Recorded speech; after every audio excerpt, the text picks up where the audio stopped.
Lunch खत्म करने के बाद सलोनी वामिका को अपने साथ ले गई और दोनों एक तरफ आकर खड़ी हो गईं। सलोनी, बात क्या है वामिका? तू एकदम से गंभीर कैसे हो गई? कोई परेशानी है क्या? वामिका, नहीं यार, ऐसी तो कोई बात नहीं है। सलोनी, तो फिर तेरे चेहरे की हंसी कहाँ गायब हो गई?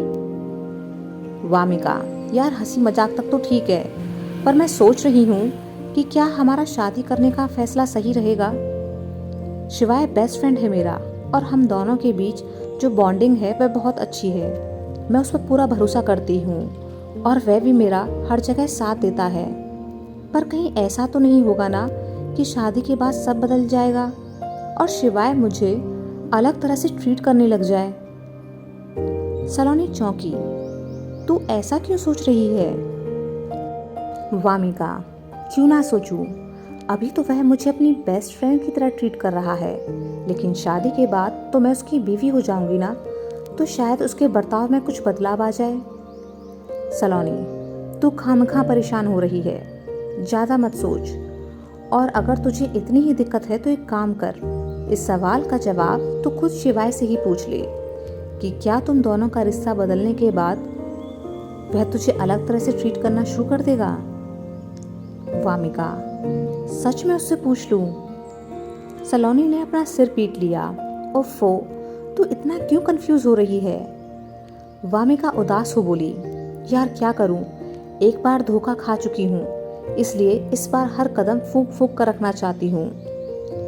सलोनी, देख यार, इन सब चीज़ों के बारे में मैं भी सब कुछ सही नहीं बता सकती, क्योंकि मुझे इन सब चीज़ों का कोई अनुभव नहीं है। मेरे हिसाब से तो जैसे अब पेश आता है, शादी के बाद भी वैसे ही रहना चाहिए। तू एक काम कर, जाकर अपनी होने वाली सास यानी दुर्गा आंटी से अपने सवाल पूछ। वो तो ये जिंदगी जी चुकी हैं, तो वो बेहतर तरीके से तेरी परेशानी हल कर सकती हैं। वामिका, ठीक है, शायद यही सही रहेगा। दोनों वापस से शिवाय और सौरभ के पास आ बैठी। लंच खत्म होने के बाद चारों वापस अपनी क्लास में चले गए। शाम को जब वामिका और शिवाय घर जाने लगे तो शिवाय ने बाइक मार्केट में एक तरफ रोक दी और वामिका से बोला, तुम्हें रात में भूख लगती है ना, और तुम्हारे पास स्नैक्स वगैरह भी नहीं है, तो एक काम करो, तुम्हें जो चाहिए वो ले लो, फिर हम घर चलेंगे। वामिका हैरानी से उसे देखने लगी। तुम्हें कल वाली बात अभी तक याद है? शिवाय, हाँ तो क्यों याद नहीं होगी? तुम दोस्त हो मेरी, फिर तुम्हें रात में भूखा थोड़ी ही छोड़ सकता हूँ। कल तो मैगी बना ली थी, पर अब हर रोज वही थोड़ी ही खाओगी। वामिका बड़े प्यार से उसे देखने लगी। शादी के बाद भी ऐसे ही रहोगे ना? कहीं बदल तो नहीं जाओगे? शिवाय, बदलूंगा क्यों यार, मैं जैसा हूँ वैसा ही रहूंगा, फिर चाहे हमारी शादी हो या ना हो, इसमें इतना भी क्या सोचना। चलो मैं तुम्हारी मदद करता हूँ। दोनों मार्केट में घूमते हुए खूब सारे स्नैक्स आइटम ले आए और घर पहुंचे तो वहां दुर्गा जी बैठी मिली।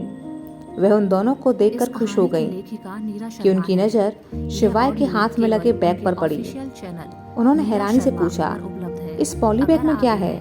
किसी और चैनल पर वामिका आप छेप कर रह गई, लेकिन शिवाय बोल पड़ा, माँ इसे रात को भूख लगती है, इसलिए स्नैक्स वगैरह दिला कर लाया हूँ इसे, ताकि रात में दिक्कत ना हो। दुर्गा जी ने चौंक कर वामिका को देखा। अगर ऐसी बात थी तो बेटा तुमने मुझे क्यों नहीं बताया? अब से मैं रात के लिए कुछ ना कुछ बना दिया करूंगी। वामिका, नहीं आंटी, मैं आपको कोई तकलीफ नहीं देना चाहती, वैसे ही आप पर बहुत सारा काम है। क्या करूं, मुझे ना भूख कंट्रोल ही नहीं होती। दोस्तों ने हॉस्टल टाइम पर आदत डाल दी थी जो छूट ही नहीं रही है। दुर्गा जी, कोई बात नहीं बेटा, यह तुम्हारा भी तो घर है, जब जो चाहे खा लो। वामिका ने अपने कान पकड़ लिए। सॉरी आंटी, सुबह मेरा वेट करते हुए आप लेट हो गई थी और मैं आपके साथ नाश्ता नहीं कर सकी। दुर्गा जी, कोई बात नहीं, आओ अब आराम से बैठकर थोड़ी गपशप करते हैं। मनोहर काका भी तब तक चाय ले आएंगे। तीनों बैठकर बातें करने लगे। कुछ देर बाद शिवाय वामिका स्टडी करने अपने कमरे में चले गए। रात को खाना खाने के बाद दुर्गा आंटी के पास वामिका लेटी हुई थी। दुर्गा जी, क्या बात है, आज कैसे चुपचाप है हमारी वामिका? वामिका, आंटी एक बात है जो मेरे दिमाग को परेशान कर रही है, समझ नहीं आ रहा क्या करूं। दुर्गा जी, पर वो बात क्या है? वामिका उठकर बैठ गई। मैंने सलोनी से भी इस बारे में कहा था, पर उसने कहा कि मैं आपसे बात करूं क्योंकि आप शादीशुदा हैं। दुर्गा जी, ऐसी भी क्या बात है? किस लिए परेशान हो रही हो तुम? वामिका, शिवाय बहुत अच्छा है और मुझे ट्रीट भी बहुत अच्छे से करता है, पर मेरे मन में एक डर है। दुर्गा जी भी उठ बैठी। कैसा डर? वामिका, कहीं शादी के बाद शिवाय और मेरे बीच कुछ बदल तो नहीं जाएगा ना? जैसे वह मुझे अब ट्रीट करता है वो मुझे बहुत अच्छा लगता है, लेकिन शादी के बाद मैं उसकी बीवी हो जाऊंगी तो हम दोनों के बीच का अब तक का दोस्ती का रिश्ता बदल जाएगा। क्या रिश्ता बदलने के बाद वह मुझे कुछ अलग तरह से ट्रीट करने लगेगा? क्या हमारी बॉन्डिंग खराब हो जाएगी?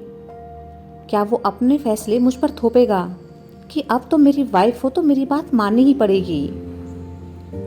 दुर्गा जी यह सुनकर मुस्कुराने लगी।